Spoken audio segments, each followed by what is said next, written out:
है।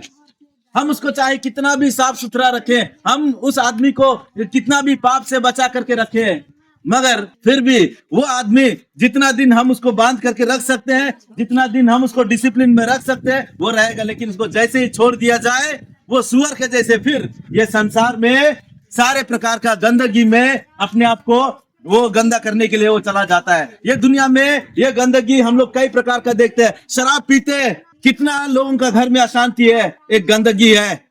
ड्रग्स खाते हैं, कितना लोग ये ड्रग्स खाते हुए कितना घर बर्बाद हो गया है, हमें पता है। ये दुनिया का गंदगी है। ये ऐसे ऐसे पाप, ये सुअर का एक चिन्ह है जो एक आदमी का जीवन में वास करता है, और वो गंदगी से हम कितना भी छुड़ाने के लिए चाहेंगे, हम उसको नहीं सकेंगे।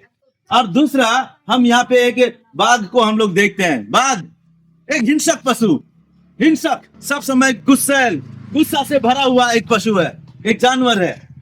और उसके सामने कोई भी आ जाए, हम असल में उस बाघ को ऐसा देखते हैं कि वो किसी दूसरे पशु को, या हम लोग यहाँ तक भी सुने हैं हमारे बागान का आसपास में कोई बच्चा को भी पकड़ के ले जाते हैं, और वो जब ले जाता है उसके साथ खेलने के लिए नहीं है, उसको घायल करने के लिए नहीं है, उसको खाने के लिए लेके चला जाता है। और यही बात हम लोग आज आदमी के जीवन में भी हम लोग देख सकते हैं। जब एक आदमी उसका जीवन में कितना हिंसक हो जाता है, कितना हिंसक होता है, अपने आप को सब समय वो बड़ा बनाने के लिए चाहता है, सबको वो डोमिनेट करने के लिए चाहता है, सबके ऊपर वो अधिकार करने के लिए चाहता है। ये बाघ के समान जो अपने आप को जंगल का राजा कहता है, दूसरा सारे जानवर उसका अधिकार में, उसके अधीन में रहना जरूरी है। ये बाघ के अनुसार अगर वो रहने पर भी उसको एक दिन वो मारकर खा जाता है। ऐसे ही है आदमी का स्वभाव भी, सबको वो डोमिनेट करने के लिए चाहता है, वो अपना बड़ापन वो दिखाने के लिए चाहता है, धन संपत्ति के द्वारा दिखाने के लिए चाहता है, जात पात के द्वारा दिखाने के लिए चाहता है, या तो अपना पढ़ाई के द्वारा दिखाने के लिए चाहता है, अपना सुंदरता के द्वारा दिखाने के लिए चाहता है कि मैं इतना बड़ा हूं, दूसरा लोगों को नीचा दिखाने के लिए चाहता है। ये बाघ के समान एक व्यक्ति, एक आदमी हिंसक जानवर बन गया है। घर में भी कितना झगड़ा होता है, और वो झगड़े में भी आदमी अपने आप को बड़ा करने के लिए चाहता है, दूसरे को नीचा करने के लिए चाहता है। और इसी तरह से हम लोग यहाँ पे एक कछुआ को भी देखते हैं। ये कछुआ एक ऐसा प्राणी है जो सबसे धीमा चलता है। हम लोगों ने बचपन में कई कहानियां सुने थे होंगे, एक खरगोश और कछुआ का कहानी। और उस कहानी में ये कछुआ जो है वो एकदम धीमा चलने वाला एक पशु है, एकदम धीमा। ये आदमी का आलसीपन को बताता है, आदमी का आलसीपन को बताता है। ये सारे पाप जो है, ये हमारे जीवन का एक एक पाप को दर्शाता है, एक एक पाप को दर्शाता है। और इसी पाप से छुड़ाने के लिए हमें बचाने के लिए आया हमारा प्रभु यीशु मसीह के बारे में हम आप लोगों को ये बताने के लिए आए हैं।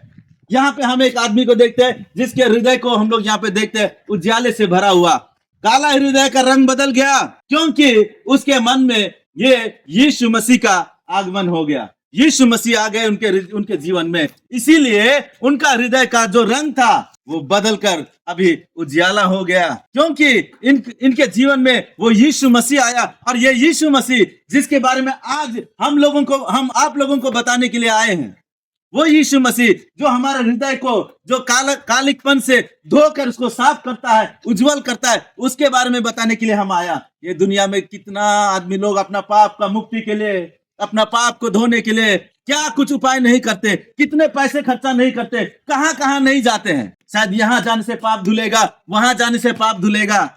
मेरे प्यारे भाइयों बहनों, मेरा आवाज सुनने वाला लोग, हमारा पाप धोने के लिए दुनिया में कुछ भी कारगर नहीं है। एक आदमी का अगर कपड़ा मैला हो जाए तो उसको धोने के लिए, उसमें अगर कुछ ऐसा कड़ा दाग लग जाए, उसको धोने के लिए हम अच्छे से अच्छा डिटर्जेंट पाउडर, सर्फ, साबुन हम लोग लेकर के आते हैं वो दाग को मिटाने के लिए। लेकिन हम अपना पाप का दाग जो हमारे हृदय में लग गया है, वो काला हो गया है, उसका रंग हम लोग कैसे मिटा सकते हैं? वो पाप का कालिकपन को मिटाने के लिए प्रभु यीशु मसीह 2000 साल पहले ये दुनिया में आया, और ये दुनिया में आकर आप सब लोगों का पाप, मेरा पाप, हमारा पाप, सबको अपने ऊपर लेते हुए क्रूस काट पर अपना बहुमूल्य लहू बहाया। बाइबल में हम लोग पढ़ते हैं प्रभु यीशु मसीह का लहू से हमारे सारे पाप शुद्ध हो जाते हैं। प्रभु यीशु मसीह के लहू के द्वारा। दुनिया में और कोई साबुन सरफ नहीं है हमारा हृदय का पाप धोने के लिए, हमारा हृदय का पाप धोने के लिए, हमारा हृदय का कालिकपन को मिटाने के लिए दुनिया में और कोई डिटर्जेंट नहीं है। वो प्रभु यीशु मसीह में अगर आज आप लोग विश्वास करने से आप लोगों को भी पाप से मुक्ति मिल सकती है, आप लोगों के हृदय का पाप भी धुल सकता है। ये बात आज हम आप लोगों को बताने के लिए आए हैं।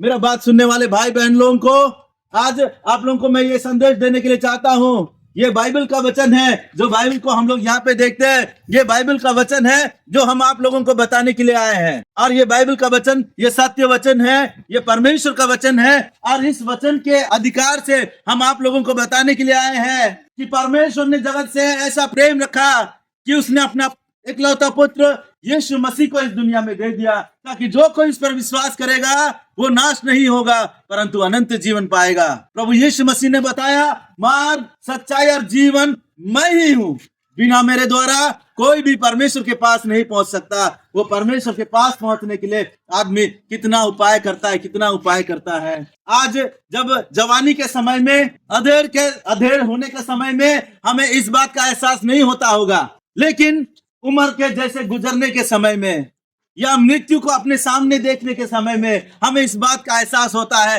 कि हम परमेश्वर के पास कैसे पहुंचेंगे।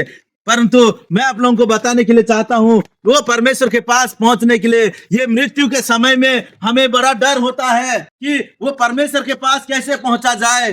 डर होता है। जिंदगी तो पाप में बिताया हुआ जिंदगी नरक में जाता है, शैतान के पास जाता है, जहाँ पे रोना और दांत पीसना है, जहाँ पे कीड़े नहीं बुझती, जहाँ पे कीड़े नहीं मरते, आग नहीं बुझती है। लेकिन उस नरक के आग से, वो शैतान के कब्जा से हमें छुटकारा देने के लिए हमारा प्रभु यीशु मसीह जो आया, उस प्रभु यीशु मसीह पर विश्वास करने से आप सब लोगों को पाप से क्षमा मिलती है और उस व्यक्ति का मृत्यु एक शांतिदायक मृत्यु होता है, शांति का मृत्यु होता है, क्योंकि वो पवित्र वचन बाइबल के माध्यम से जानता है कि उसका मृत्यु के तुरंत पश्चात वो स्वर्गलोक में परमेश्वर के पास पहुंचता है। क्योंकि स्वर्ग के नीचे इस धरती में मनुष्यों के बीच में और दूसरा कोई नाम नहीं दिया गया जिसके द्वारा हमारा उद्धार या मुक्ति हो सके।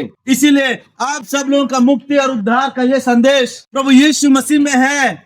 ये बात हम आप लोगों को बताने के लिए आए हैं। अपने अपने घरों के भीतर से मेरा ये संदेश सुनने वाले हर एक भाई बहन लोगों को मेरा आज ये अर्जी है, मेरा आज ये निवेदन है कि प्रभु यीशु मसीह के नाम पर विश्वास कीजिए, क्योंकि प्रभु यीशु मसीह के नाम पर विश्वास करने से उद्धार, मुक्ति संभव है।